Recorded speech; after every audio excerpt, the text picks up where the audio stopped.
What's up, everybody? I'm back. Football season is here. We're in preseason. We're about to be in preseason, rather. We already had the Hall of Fame game. I apologize for not doing a video on the draft and free agency, getting my life together for the umpteenth time, but I'm back and I'm so excited for this season for multiple reasons. As we all know, last year, didn't go the way we wanted it to go for like the umpteenth time in the last 2 decades. But I'm really hopeful and really excited about this year, and not just because like it's a new year and we're gonna do it.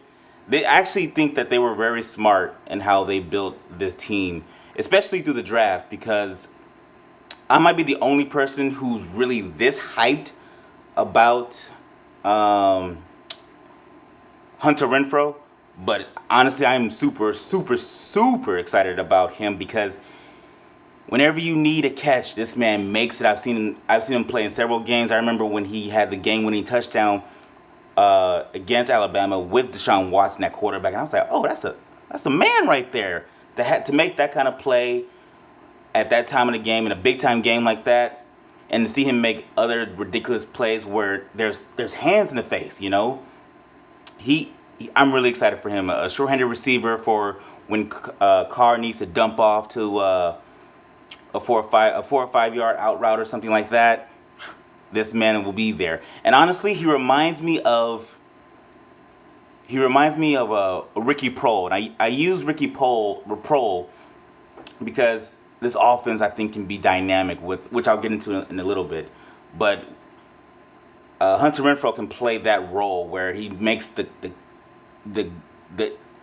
heart snatching play to end somebody else's season, like Ricky Prohl did so many times with Carolina and the Greatest Show on Turf Rams. And I think he can have that impact on this offense. Trust me, I'm saying it right now. Watch out for Hunter Renfrow. Secondly, I think they were really smart with the other picks as well, because the whole draft is littered with players who have played in big time games, who have played with the spotlight. And I hate to say it, but even though John Gruden has 10 years, this year and next year are really important in terms of not having a fan base just be up in arms over you. So I think they were smart, him and Mike Mayock, in building guys who were Cleveland Farrell, who a lot of people were like, oh man, who's this guy? And I'm not gonna cap. I thought, who was this guy? But looking at other games, and most notably the championship game, he has a motor, and when you see him in a press conference, he has this galvanizing personality where you want to get on the same page as him, even though he's a young player, and that's something that, quite frankly, can't be taught a lot. So I think that's worth a 4th round pick.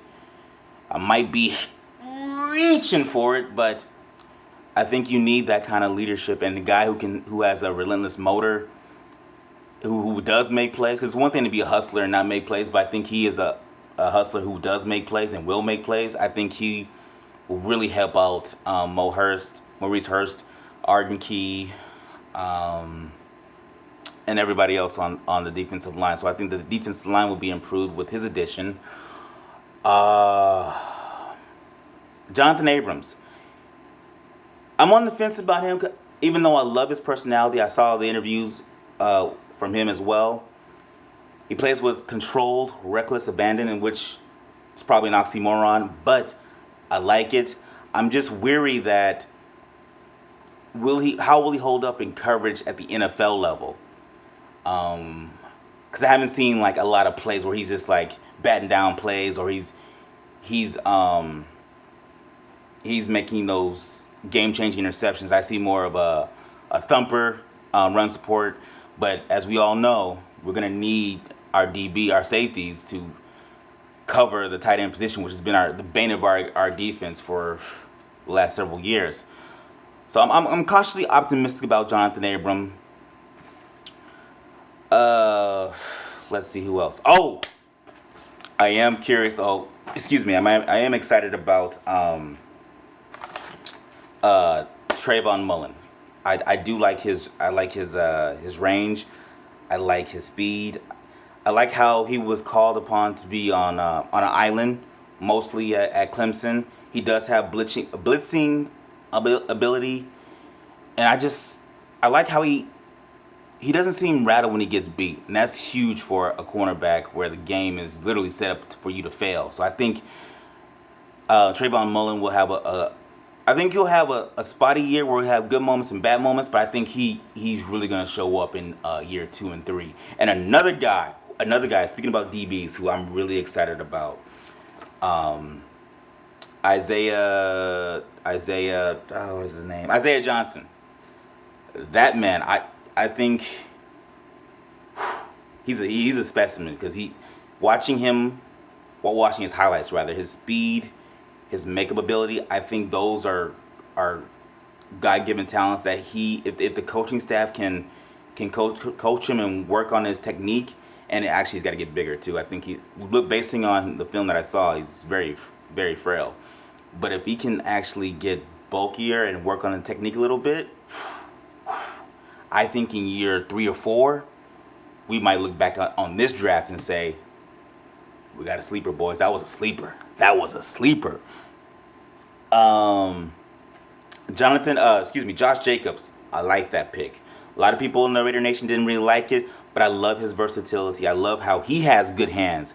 And last year and year before, we didn't have a lot of receivers it was an off year for receivers. Seth Roberts had a bad year. Everybody had a bad year. But Josh Jacobs, I think he's the truth when it comes to catching. Great hands for a running back. I love how he pass protects. He seems to make all the right reads.